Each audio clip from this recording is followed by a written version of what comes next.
fait, on s'est aperçu que les enfants, généralement, connaissaient quelques instruments, le piano, la batterie, la guitare. Par contre, il y a beaucoup d'instruments complètement méconnus, tels que la clarinette, la flûte, le piccolo. Donc, notre but, c'est d'essayer de donner un peu à l'enfant l'envie de découvrir ensuite par lui-même tous ces instruments. Pour informer les élèves et pour susciter des vocations, CLC a décidé de convier les écoles à une initiation musicale à l'espace Yves Dutheil.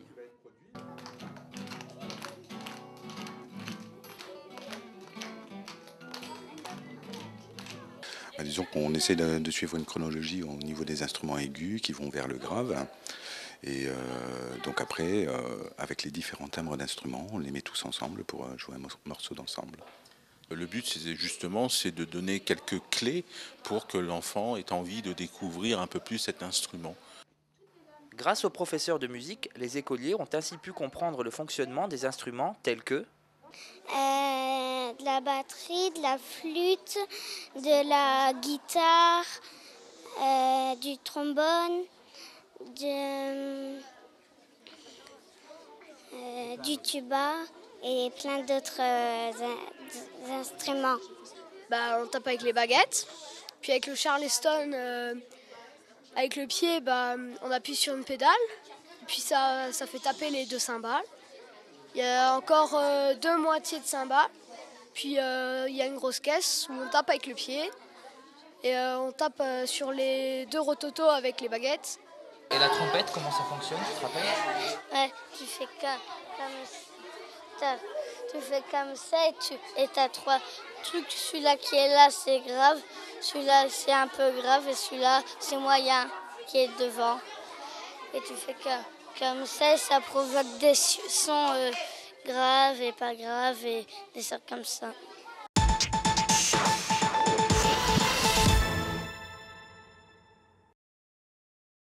Dans le cadre de ces animations, la médiathèque de Cattenom a accueilli Cécile Bergam, une conteuse au parcours atypique qui a travaillé dans le domaine des arts, du spectacle vivant et de la culture, mais qui a toujours eu une seule passion, raconter des histoires. Moi, je crois beaucoup en la puissance des histoires, de ce qu'elles disent et de ce qu'elles ne disent pas. Et après, les enfants se font leurs propres images. C'est une maman loup qui ramenait... qui ramenait chaque fois qu'elle revenait, elle chantait une chanson et ses enfants ils ouvraient la porte. Et une fois le loup il est venu. Il y a des moments comme ça d'émotions pures, très fortes, des enfants qui ont peur, des enfants qui rient, des enfants qui pleurent. Donc ça je me dis c'est génial quoi. C'est-à-dire qu'à un moment donné on peut s'exprimer, on peut dire ses émotions sans aucune inhibition. La vache, elle dormait sur la branche.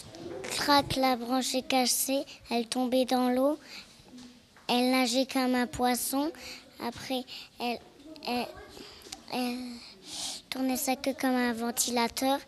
Elle est remontée dans l'arbre. Crac, la branche, elle est cassée. Ils sont complètement sincères dans l'expression de leurs émotions. Puis après, de me dire que, voilà, peut-être que... tiens, ça va résonner, que peut-être ça va interroger, ou peut-être qu'on aura envie d'en reparler, ou de re-raconter cette histoire. Il y avait un petit garçon qui avait un bouton sur le nez. Et le bouton, il a grossi et le petit garçon, il s'est envolé. Et ensuite, il y a un petit oiseau qui est venu et il a éclaté le bouton. Et le petit enfant, il est retombé dans son oreiller. Et en fait, il a fait un rêve. Cette parole-là qui ouvre les cœurs, qui ouvre l'imaginaire, qui emmène ailleurs, qui donne la possibilité d'apprécier les différences, etc. Le conte permet ça. Donc moi, je crois beaucoup en ce pouvoir, même si après, effectivement, je porte ça et que, évidemment, il y a un travail derrière, mais je crois que le conte, il a cette force-là. D'ailleurs, s'il est encore aujourd'hui ici, si on continue de se raconter les histoires depuis la nuit des temps, c'est que dans ces histoires-là, il y a bien quelque chose. Les prochaines animations de la médiathèque auront lieu du 7 au 15 juin dans le cadre des Insolivres.